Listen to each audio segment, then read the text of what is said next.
Hello everyone, আজকের পর্বে আপনারা দেখতে পাবেন দীপা আর সাক্ষ্যপের বিয়ের কথা বলে ফেলে কাকিয়া। কাকিয়া বলে দীপাকে, তুমি বিয়ে করে ফেললে নাকি সাক্ষ্যপের সাথে? আর তোমাদের দুজনকে সবসময় একসাথে দেখা গিয়েছে। আর তুমি নাকি জয়কে এক থাপড় মেরেছো যখন জয় সত্যি কথা বলেছে। তোমার আর সাক্ষ্যের মধ্যে কিছু চলছে নাকি? তখন দীপা বলে, তুমি এসব কি বলছো কাকিয়া? আমি তো এই রেস্টুরেন্টে কাজ করি, আর ইনি সাক্ষ্যপ স্যার এই রেস্টুরেন্টের মালিক। তখন কাকিয়া বলে দীপাকে, তুমি বেশ হাসি খুশি থাকো, সব ভুলে গেলে নাকি তোমার দুটো মেয়ে আছে?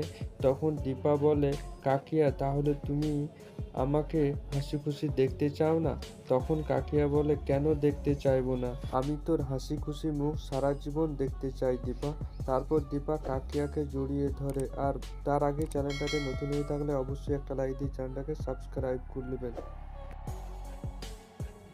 আরেকদিকে জয় আর সূর্যের মধ্যে বকাবকি হয়ে যায় আর বলে জয় সূর্যকে, তুই শুধু শোনাই করে যাচ্ছিস, আর তুই মেয়েকে নিয়েই ভালো থাক, আমরা কেউ নয় তোর। সেই দিন সোনা আমাকে সবার সামনে অপমান করলো, আর তুই দাঁড়িয়ে দাঁড়িয়ে শুনলি, তুই কিচ্ছু বললি না সোনাকে।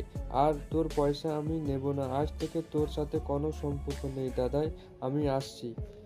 তারপর সূর্য বাড়ি যায়, কিন্তু সোনার সাথে কথা বলে না। সূর্য সূর্য এবার বুঝতে পেরেছে কি সোনার জন্য আমি সবকিছু হারালাম। না আমি দীপার হতে পারলাম, না আমি আমার ভাইয়ের কাছে ভালো হতে পারলাম। আমার জীবনটা শেষ করে দিল সোনা। আমি আর সোনার কথা একটাও শুনবো না, যাতে যা হয়ে যাক হোক। আমি দীপার সাথে কথা বলবো আর দেখা করতেও যাব।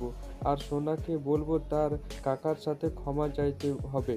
আমি সোনার জন্য সব হারাতে পারবো না।